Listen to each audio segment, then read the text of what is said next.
Mr. Badejo is actually heading the strategy consultancy in Nigeria. How do you see that question I asked at the beginning, the question for the panel, rules-based environment versus geopolitics and the return of geopolitics from where you are?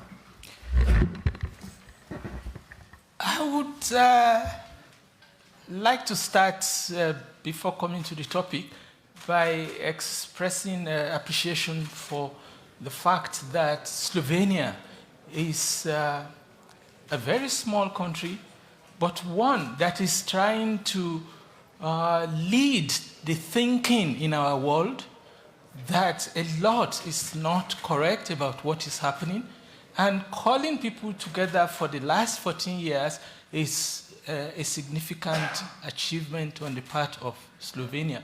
I'm aware of other things. Yesterday, the president mentioned the International Trust Fund, ITF, which has also been a very soft power aspect of Slovenia efforts. We in Africa were very, very much appreciative of the Tito era in terms of decolonization. But it looks like everybody from Yugoslavia disappeared totally in terms of relationship with Africa. And Slovenia is rebuilding that up because what ITF is doing, I have benefited from listening to what they are doing with respect to the Economic Community for West Africa and also the African Union. So I want to say that that is very much appreciated before moving on to the topic. As to the topic, I would rather like to suggest that it should have been rules-based international order and or return of geopolitics. That will then give us the flexibility of accepting that there are instances of rules-based situations in our world, and there are many instances that continues to perpetuate the problem of geopolitics, where raw power is being used. And when you take them one by one, we need not go as far back as the Treaty of Westphalia and the world that it decided at that time, in which a number of Europeans got together and decided this is what the world was going to look like. Of course, Russia was there. They didn't call China, India. India was seen as a colony of United Kingdom. That was even later, but it wasn't. But let's start with just 1945. When you talk about rules-based, we are largely focusing on the reconstruction that came out of the Second World War, in which case a decision was made and led by the United States to set up a set of debates on Bretton Woods system, which puts together a number of rules that govern our economic interaction. And then we need to stop the possibility of war again, and in that respect, let's put together the United Nations. And in putting together the United Nations, it was clearly decided that 5 countries are going to have the extraordinary power that any one of them can veto whatever the rest of the almost 200 are keen about and get away with it. So if we're talking about rules-based, whose rules are we talking about?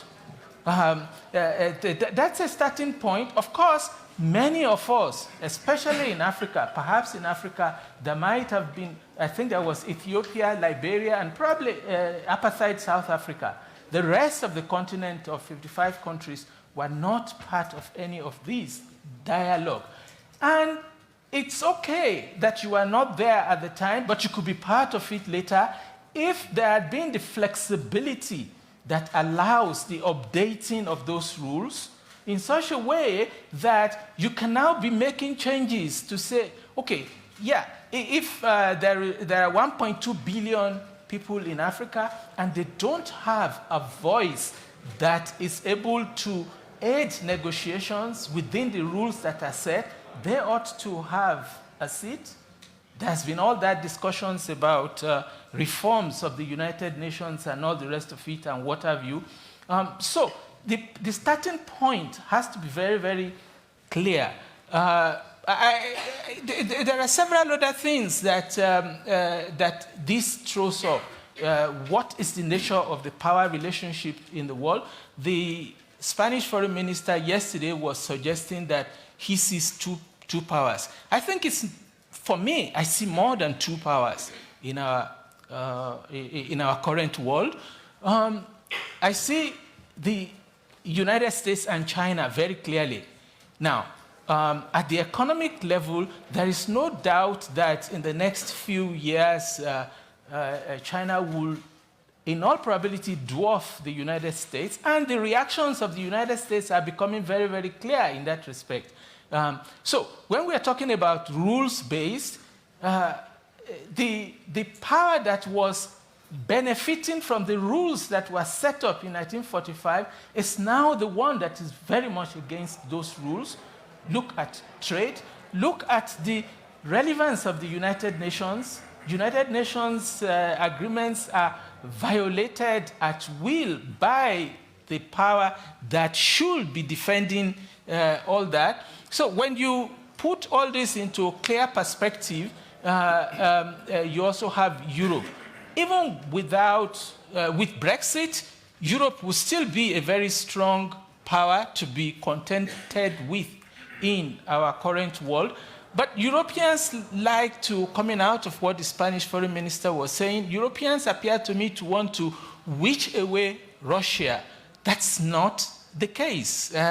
Russia is very, very clearly there at the military level. It's not only economics that makes power. That's why they took Crimea, and the rest of the world is unable to do anything about it. I will take specific questions with respect to Africa, but I thought that we should get the assumptions behind this question of the question very clear. We never left geopolitics. It has always been there. There are rules based for some people where you share values together. And it's a wrong assumption that Europeans have that the values of Europe is the values of the world. No, it is not the case. I'll give you a quick anecdote. An American went to the Pacific with some of his friends on holidays, and they saw some of the men relax and enjoying themselves by the beach, fish a little bit, eat, and then they turned around and said, look, you guys are lazy. If you could work very hard, some more fish, lobster, everything, you will make a lot of money. So what would you do with the money? You invest it. Invest in what? You buy companies. After we bought one company, what do? You buy more companies. And when you buy more companies, you restructure them, you destroy them, you make more money, you become billionaire. And then what do we do after we become billionaire? You buy your own island, and you go back and rest in your island. And they laughed. What are we doing now? Thank you very much. And thank you very much.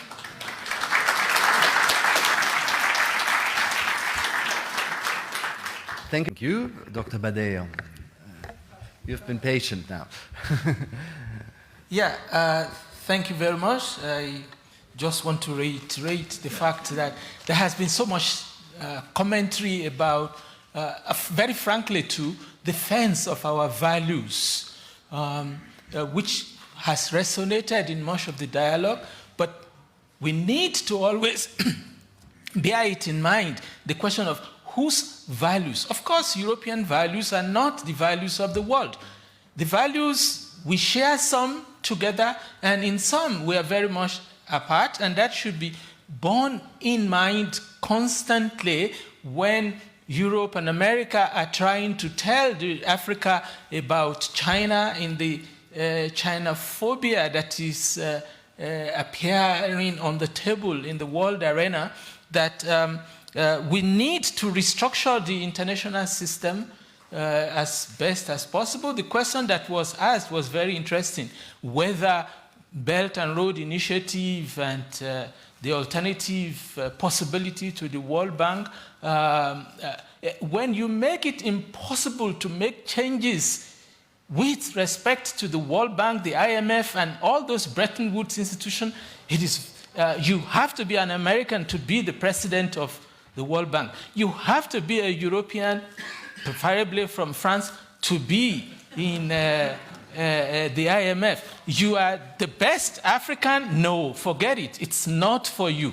And then you expect that that will continue for eternity. Of course, maybe by the time China is celebrating its 100th year, it might have an alternative if we don't seek to reform what we have presently, and they probably would be much more followed by other people in Asia, Africa, Latin America, who are locked out of the present situation as at now. So we might use the 75th anniversary of the United Nations to engage in serious convention that leads to on how to go beyond forcing the Secretary General to course as reform.